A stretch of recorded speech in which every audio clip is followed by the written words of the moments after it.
Hey everyone, and welcome back to the Movie Mates video. I'm Matthew, of course, joined by my wonderful co-host and best friend. Oh, Hey man, lovely to see you. On today's episode, we have another Wandavision recap where, as you can see by the channel recently, every week we're covering the Wandavision episode. So this week it's episode 6, I think, isn't it, man?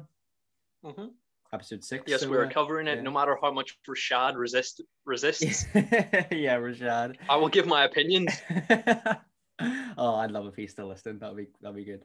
But as Callum said, episode 6, and things are continuing to heat up on the show recently. So we've got a lot to talk about, a lot of theories, I think, as well. And yeah, so just before we kick off today's episode, thanks so much to everyone who supported our recent video on our Space Sweepers review. Really do appreciate that. Shout out Joseph, you're absolute legend, my friend.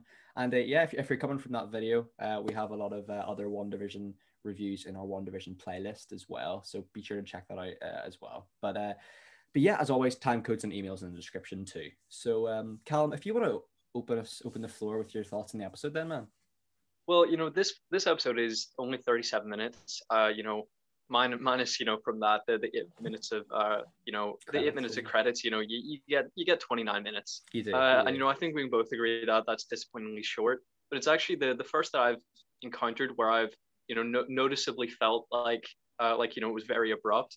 Any previous episode which was even shorter, I'd sort of felt I'd sort of grasped a full narrative, but here I think it was just based on how much I was wanting to see from this episode. That there had been a bunch of leaks, which I was I'd sort of seen about half of those, and I'm still trying to avoid any more if there are any comments or anything for further episodes. But I think this was sort of the main source for those leaks, so I was sort of expecting big things. There's maybe one or two big things here, but I was slightly underwhelmed with the reveals, not the quality of the episode. Yeah, I think so. I think the show's been a little bit tarnished by leaks recently, hasn't it? Especially the last episode as well. And yeah, I do agree with you. I think the ending did feel very abrupt here with this episode. I really, because there's so much revealed here, I kind of wanted it to keep going. And yeah, I mean, we'll talk about all the big reveals in this episode. There's absolutely loads of them. But yeah, I mean, this episode is set in the 90s, isn't it? The sitcom. Well, see, here's the thing, because this episode is clearly influenced by Malcolm in the Middle, which I don't know if you've seen. Haven't seen it. But the opening is It's a great. complete and direct homage. I haven't actually heard anything about this episode because I sort of wanted to go into the discussion fresh with you. Yeah. So I haven't really heard anyone else talk about this, but I watched it back in the day, hated it. But my brother was a big fan, so I was sort of forced to watch it.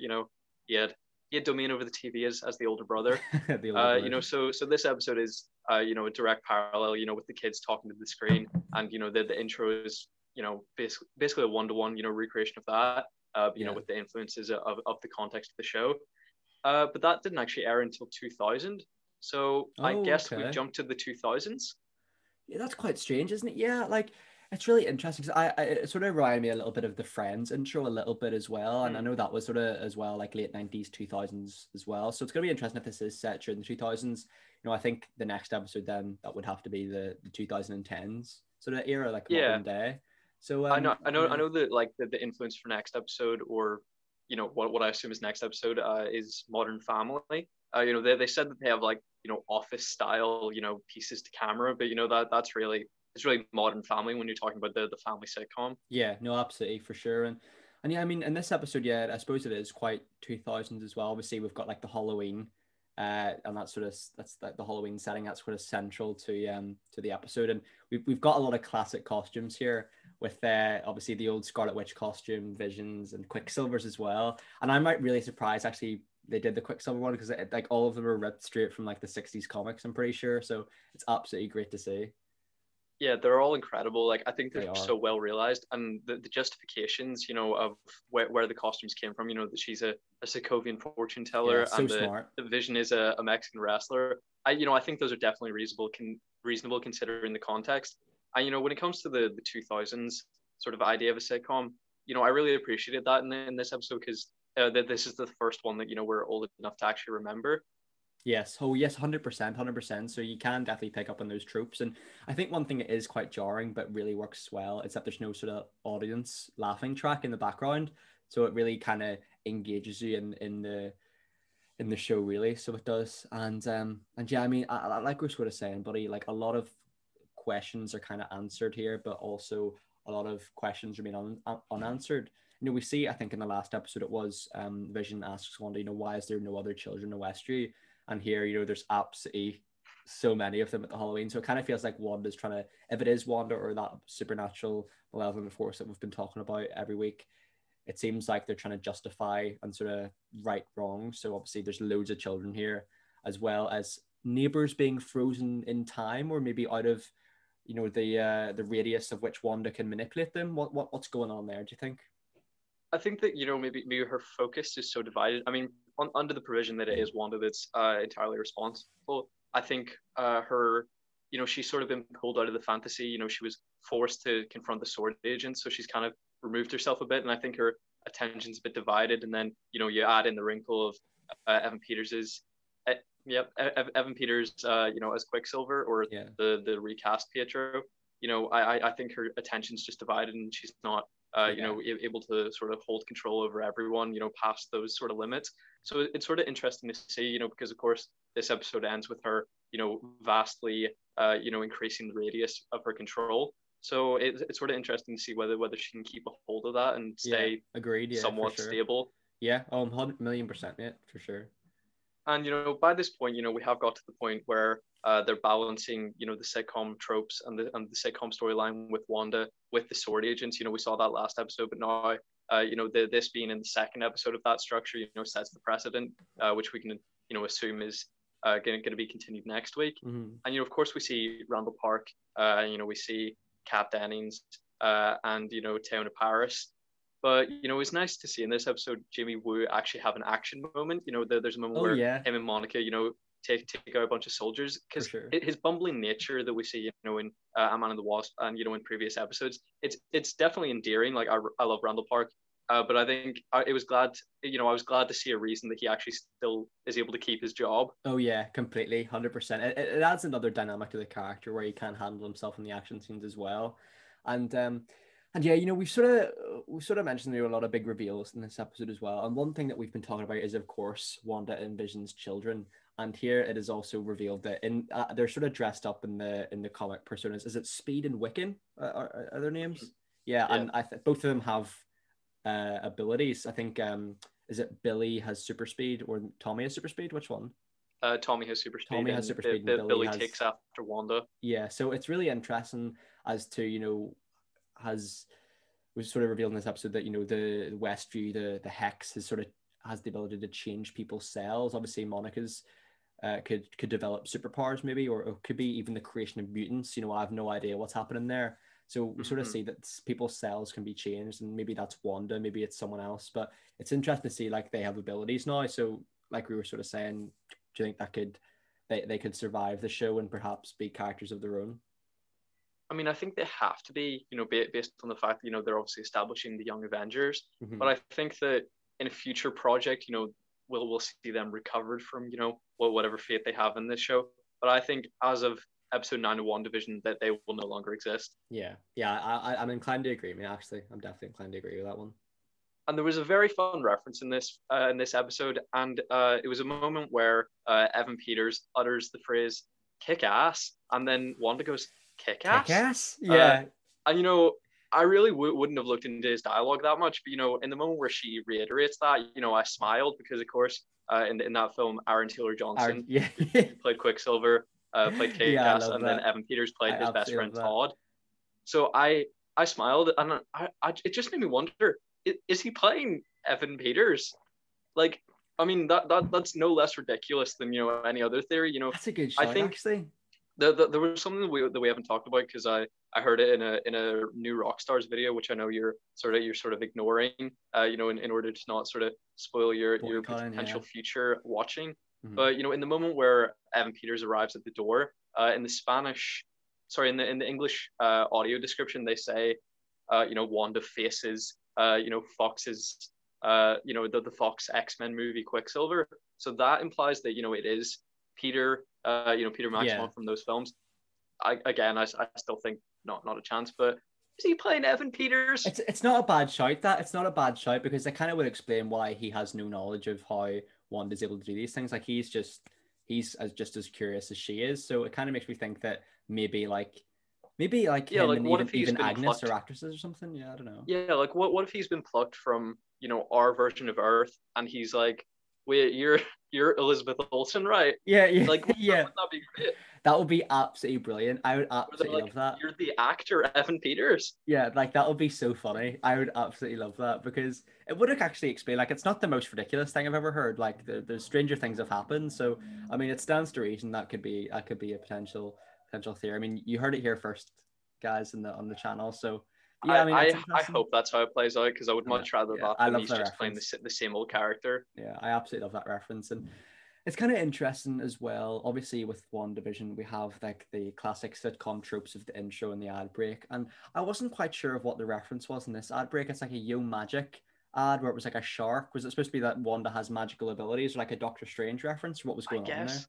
I'll be honest, I did not get it whatsoever. The only part that stuck out to me is that, it says that, whatever product this is advertising. I think it's like a yogurt drink, I Yeah, think. something like that. Kind Yeah, of like a Yakult kind of yeah, vibe. yeah, yeah, something like that. I Yeah, think, that's it. it ended by saying like that it's for survivors, and I guess, that's sort of referencing, all her Oh, yeah, childhood trauma, I suppose so. from like Yeah, the death of her parents and the yeah, experimentation. But there must be a deeper meaning to that one. Like, I think in the bound to previous be. episodes we've pretty much Yeah. we've pretty much covered, what that would mean. But here I was a bit lost. Yeah, no, agreed, 100%, 100%. Initially I thought it was like some sort of, because it sort of escaped my mind, that, it was going to be like the commercial of the episode, because it was Mhm. animated. I thought it was maybe kind of like a Lizzie McGuire type thing, where it was Mhm. like an animated version of one of the kids. Like, I thought it was like a cutaway. Yeah, I didn't realize it was yeah, like the commercial of the episode. yeah, because it's very strangely like clay It's like animation, isn't it? claymation. Yeah. Yeah, yeah, it's quite strange, but yeah, I actually think that will be a potential like plot thread later on. As something's not right about that advert to me. I think hopefully more will be revealed about what's going on with the adverts later on. I think. Yeah, because I mean, again, we've talked about the fact that if, Wanda is 100% responsible, as the show is currently asserting, why is she broadcasting it, and why would she, Yeah, choose ads that, remind her of her trauma whilst living, this best life, or, yeah, complete. Oh yeah, this completely. idyllic suburban life. It makes no sense. So I mean, Yeah, if completely. they don't explain that, that's sort of a failure in Yeah, logic. agreed, But, agreed. near the end of the episode, Vision awakens Agnes, as he did, his co-worker in the previous episode. And, Agnes said that Wanda won't even let people think about leaving. And, I think that the fact that she's aware that people think Wanda is responsible, not just an anonymous female voice like, other people have said, it seems to him that she knows a lot more than she's letting on. Yeah, I agree. I absolutely agree. And it kind of made me think that it sort of dispels the theory, doesn't it, that Agnes could be Mephisto or something like that, because she's probably just an ordinary member of the public. But something about that character, the way she's sort of like hysterically laughing as well in that Mm. scene, it kind of makes me think there's maybe something beneath the surface there that we're not aware of. But I'm not too sure. Like, what do you think's going on with her character? Do you think she's as innocent as she claims to be, or what do you reckon? Well, when whoever, or, as it's currently, said, Wanda is in your head, like, Monica said that, it was like being brainwashed, but I thought she's going, yeah, and my name's Wanda, and I'm doing this to you. So I mean, if Ooh, Agnes yeah, actually knows Wanda's name, and, she's connecting her to this event, then, if that's her awakened personality, she must know a bit of the context. Mhm. And, of course, she's dressed as a witch, who, in the comics, Agatha Harkness is, a Yeah, witch, and, that's the current theory, the current working theory that, who Catherine Hahn is currently playing, and I think that has to be the case. yeah, you'd think so. You wouldn't you think so? And one thing we kind of mentioned here, obviously, Wanda expands Westview. I'm not too sure if we find out to the extent of that, because it kind of like abruptly cuts off at that scene. But we sort of see here. I actually thought they were going to kill off Vision this episode. I really did. I mean, they kind of do, and then Wanda sort of just manages to save him. But I really thought they were just gonna kill him off, and then that would sort of that would be it. Like, I'm kind of glad they didn't, though, because I was getting really concerned for a second. Yeah, I think she expanded it just to the point of like the sword perimeter, so that like she's covered the entire base, so like, the agents Yeah. don't have anywhere to work from. Oh yeah, But of yeah, course, yeah. Vision, I was concerned momentarily, because I thought, he's already dead, so, they basically have, you know it's not like, they're committing a tragedy by killing him off, because they've already done that. This Yeah. is a reworked version of Vision. So if he died in episode 6 out of 9, it wouldn't be too shocking, I think, because you can still recover that in the future. Yeah. But it was a sort of heartbreaking scene because Vision is such a likable character. Agreed. And I think 100%. how do you think this sort of moment of near death compared to his death in Infinity War? I actually thought this one was a lot more meaningful for me personally. Like, I actually think this is my favorite interpretation of Vision so far, because he clearly is like just a lovely android, a lovely guy. Do you know what I mean? He's actually, and Paul Bettany definitely has to be applauded for that. I absolutely love him in this role, and I'm gonna be sad when they probably will kill him off later on in this show, to be honest. But I thought that death was really, or that near death experience was really heartbreaking. I'm not sure if because I think the next episode is going to be the real deal, like the real game changer, the real deal breaker, because obviously Wanda will probably find out that Vision has nearly died, or we really don't know his fate, actually, to be honest. I assume that he is still alive, but we really do. I think next episode is going to be an absolute game changer, man. I really do. Yeah, because I think it has to be the last sitcoms, because I'm pretty sure the only further one that we're aware of is the sort of piece to camera Modern Family style. So I think it has to be the end of the sitcom. So Yeah. at that point, I think she has to probably leave the bubble and fight Sword. But do you think that they're capable of like sustaining that for like 2 full episodes? That they're sort of like outside the dome doing that? I hope so, because the budget for this show is incredible. Like, all the effects stack up really for the most part compared to a movie, and there's still characters that still don't sit right with me. Like, we haven't seen Dottie in a few episodes, and I think she's going to be a key character here. And obviously, there's characters like Herb as well, like sort of little side characters that something's a bit off. Like, do you think they're going to bring those type of characters back?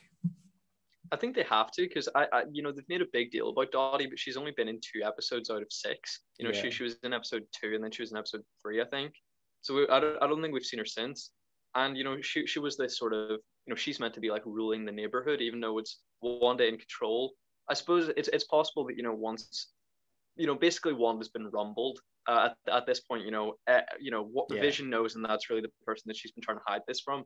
So I suppose she could have purposely sidelined Dottie, because she doesn't need to like continue this storyline of like the domineering mom around the village, around the town, because she is that now. Yeah, completely. So I suppose it could just be that the show doesn't value Dottie as an important character. She didn't even have a file on the wall, when Jimmy was trying to sort of track down all the identities. Agnes didn't have an ID, but Dottie didn't even have a profile. And they were well into like episode 4 or 5 at that point, when they were watching that. Episode 3, at least. I mean, I don't know if you're aware of this, but there was like a slight continuity error there where they show those sort of profiles in episode 4. And at that point they should have only been up to like what we've seen of episode 3, but they had information that we learned in episode 5 written down in like the character profiles. Oh, so, like, really? Okay. A bit of a continuity error, but like it wasn't a big deal. Yeah. But yeah, I think Dottie should come back. People have made a big deal about her. Either being Mephisto in disguise, probably ridiculous. I don't know. And then potentially Clea, which is sort of a Doctor Strange side character, which I think would be an interesting way to bring him in. That she was sort of there as his spy, or just his sort of informant. For sure. Yeah, it's really good. It's really going to be interesting. I think the main thing, what I've been seeing recently in a lot of posts, is that obviously we've sort of mentioned that the Hex, Kat Dennings' character kind of reveals that the Hex's ability to change cells, and it's changing Monica Rambeau's cells. Now, I think she has abilities in the comics, doesn't she, as well? So it's going to be interesting if that carries on. I think they're sort of, visually like light based kind of. I know she at times goes by Spectrum. That's it. Yeah. She has like two or 3 different names, but I think that's the most popular one. And I do hope we see that. And another important thing that happened with her character in this episode, and also in the previous episode, was she mentioned her friend, this aerospace engineer, and then she referenced him again here. And she referred to them as her guy, which I mean, that's ambiguous enough that it could be anyone, male or female, depending on how you sort of view linguistics. But as I said before, in the Spanish sort of subtitles, it was the female pronoun used for that character. But I still think that could have just been a mistake. I think that this episode makes a big deal of that character. Because they referenced them in previous episode, and then they referenced them in this one, but they still don't show up. So Yeah. I think it's going to be someone big. I think so. I absolutely do. And when you say like aerospace engineer, I'm not too sure who it could be. Like, I'm trying to think. People are thinking Reed Richards, you know, Potentially, yeah, which yeah, potentially. I think Bit that's early. maybe too big. Bit Yeah, early, I yeah. think it is a bit early because I don't think the deal would have cleared, you know, at the writing process really. Yeah, I mean, I think the fact that they out of their way directly mention that sort of off-screen character twice, it stands to reason that that's he or she is going to make an appearance. Do you know what I mean? So I'm really excited to see where it's going to go. And obviously, with the cells change, the hex changing people's cells, I think that could easily be a way to introduce mutants or reintroduce the Inhumans here. I mean, the population is big enough in Westview. I think you could definitely do it, 100%. Yeah, I've absolutely had enough of the Inhumans though. Yeah, yeah, I see the Weekly Planet. Oh, sorry, Mr. Sunny Movies did like a gallon of garbage on the Inhumans. I was like, I Yeah, forgot how bad that they was. absolutely despise them. Like, because I mean, we watched that show like weekly, so I suppose we Yeah, didn't have to like submit ourselves I to didn't actually mind watching it like, too you know, eight much. back to back. No, it was like the worst of Agents of Shield and about that good. So like it was like season one of Agents of Hang Shield. loose, So it was remember like that? That so was it a was like I'm classic. not enjoying this, but like it's watchable. Yeah, Like I I would say know. watchable is probably the nicest thing to say about Yeah, it. when you compare it to But something you as know, good as WandaVision, it's yeah, it's hard to yeah, do in it the bin. justice, isn't it? Yeah, in the bin. Yeah, How literally. do you think WandaVision like compares to sort of like Daredevil and Jessica Jones? I think it's up there with with Jessica Jones season 1 and Daredevil seasons 1 and 3. It's right up there. It's a very different style of show, but I think in terms of, I think it's definitely a better like comic book show for sure. Like Daredevil and Jessica Jones probably better well made shows, maybe better crime shows. But I think WandaVision is way more enjoyable. I think for the most Hmm. part.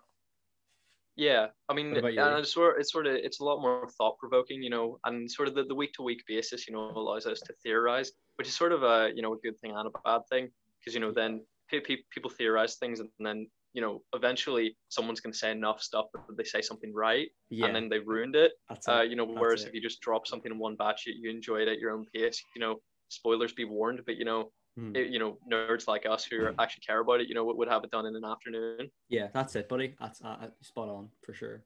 And you know, I think it's very obvious, of course, this episode makes it very obvious. The Tyler Hayward, the new acting director of Sword, clearly wants Vision's body to be used presumably for weapon creation. Yeah. But I still don't think he can be a primary antagonist. Yeah, I hope not. I definitely hope not. And obviously, I actually thought they were going to go down the route where when Kat Dennings' character stays behind, I thought they were going to do like a twist with her when she is like sort of evil Hmm. sort of plotline. I'm glad I mean, I hope they don't do that. I really do hope they don't do that. But yeah, it's going to be interesting because we sort of see that Hayward he's able to have a head count in everyone in Westview. Like if they make him Mephisto or something, like imagine like the backlash No, behind that. That would be awful. no, But I really I hope would this hate show. that.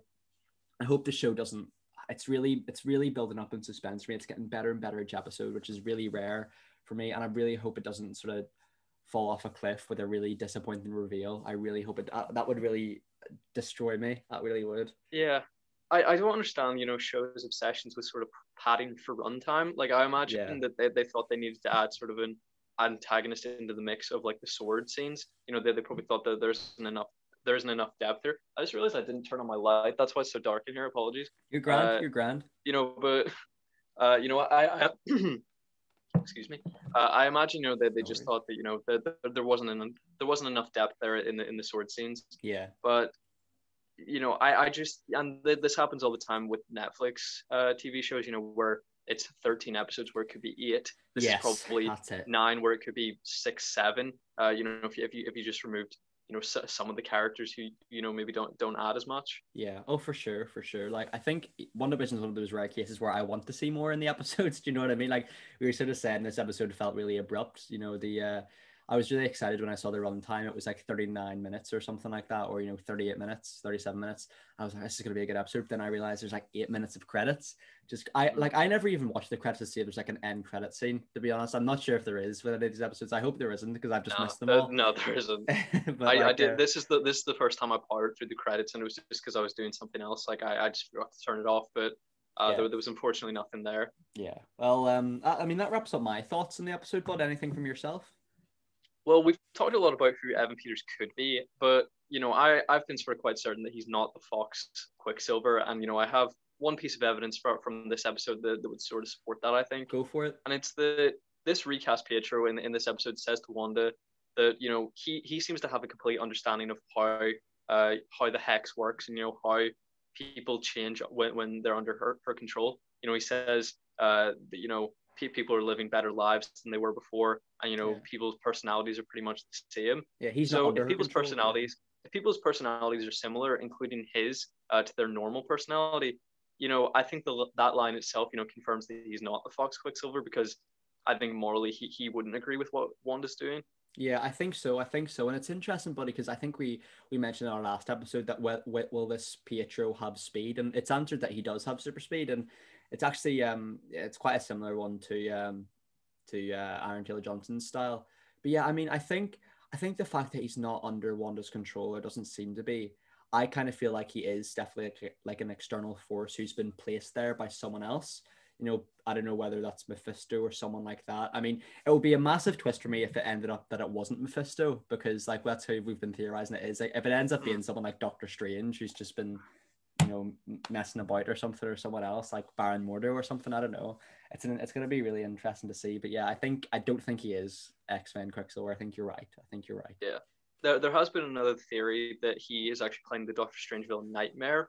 Oh yeah, I've heard about that. You know, then he would extend to the next you know, Doctor Strange film, which Yeah. I think I mean that'd be fantastic, you know, interconnection between the two films if Evan Peters stayed the villain, you know, in this and then in Doctor Strange Agreed. 2. He's a good actor, and if people don't know, you know, Nightmare sort of, you know, removes all the good dreams from you, and, you know, creates everything as a nightmare. So, you know, if he injects himself into this dream scenario, you know, suburban life for Wanda, I think that makes a lot of sense. Yeah. Oh, for sure. Absolutely, man. Absolutely. That's everything I have as well. Lovely. Yeah, nice one, well, mate. Suppose we'll wrap up by giving our final thoughts in terms of ratings for today's episode. So what would you rate it out of 10, bud? So I think that this is a vast improvement on the last two episodes. I don't know how it stacks up like it is difficult, you know, because I'm pretty much, you know, just comparing. You know, I compared like the first two episodes to all of television, and I loved it. I loved those two episodes so much. Yeah. And then I've you know, decided, you know, basically just compare the rest of the episodes to those ones, because I gave them a 10 out of 10, so it sort of makes sense. So for this one, I don't know. I'm not loving the sword side. You know, it's obviously necessary. You know, it's essential, because, you know, you need the external forces, you know, for there actually to be resolution in the end. So of course it's necessary. And, you know, I love the sort of trio that people seem to be gravitating towards it. You know, Darcy, Jimmy, and Monica. So I do love those characters. But, you know, the Tyler Hayward stuff, I'm really not a fan of. So I think it's slightly weaker than when it was just the sitcom. You know, I really loved being in the sitcom, but of course, 6 episodes down the line, you need to shake it up. So I fully understand that. But, you know, given that sort of consideration, I give the episode a 9.5 out of 10. That's fantastic, yeah, man. I think you're spot on there. I mean, I love this episode because it really ramps things up. There's so many fantastic reveals, and yet it actually elaborates on some sort of stuff that could change the MCU as we know it. So I think you're spot on. You know, I really love. I sort of love how Vision's doing his own thing in this episode. Wanda's doing her own thing with Pietro and things like that, and it really just does a marvelous job of balancing everything. I think I would have loved to see more in this episode, but I'm really glad, and I'm really super excited for next episode. This is my favorite episode so far. It's got to be a 10. It's got to be a 10 for me. I absolutely loved it. This is and really, I was wondering, really good show. I was wondering whether, you know, I'm sure you've heard the comments that Elizabeth Olsen has made. That she was kind of, you know, sort of, it was quite a leading question, you know, for you, the law student, you know, where someone asked Elizabeth Olsen, you know, is there a Luke Skywalker level hype cameo within the series? And she said, yes, there is. It's very exciting. So she was sort of, you know, boxed into saying, you know, yes or no, but she said yes.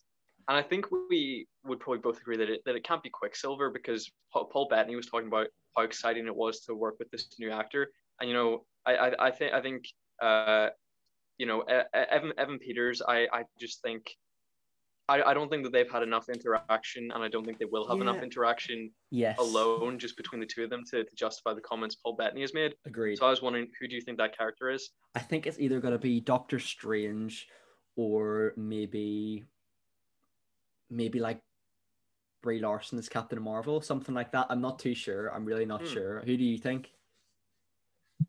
Well, you know, Paul Bettany had said he'd never worked with him before, and I feel like Paul Bettany has done some shit with Benedict Cumberbatch, you know, some I'm sure he play or has. Yeah, actually, that's a British good movie point. or something, you know. But of course, you know, he wouldn't have interacted him with him as Doctor Strange. I think Doctor Strange will be in this show.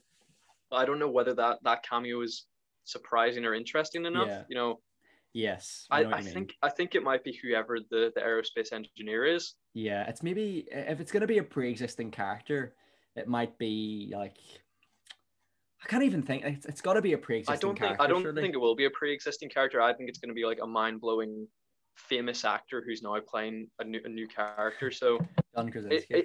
it may be John Krasinski as That would be Reed class. Richards, That would be so I good. think that's ridiculous. I don't think it will be. Yeah, But you know, it may be. You know, it like might we're getting a lot potentially. of surprises in this show, so like who Yeah, knows? But potentially. I think that's a bit too wild and it's a bit too early. So, Yeah, but yeah, I don't really have any. I don't yeah. really have any ideas myself. I was I'm just super curious excited. on yours. I'm super pumped for next episode. I think it's going to be the best one yet, and it'll have the most action I think yet. But I yeah, don't know how they can snake out of not showing us the aerospace engineer for I know. another episode. I know they can't, they've got to reveal it next episode. If they've got to, they absolutely have to. Like it's essential they do that.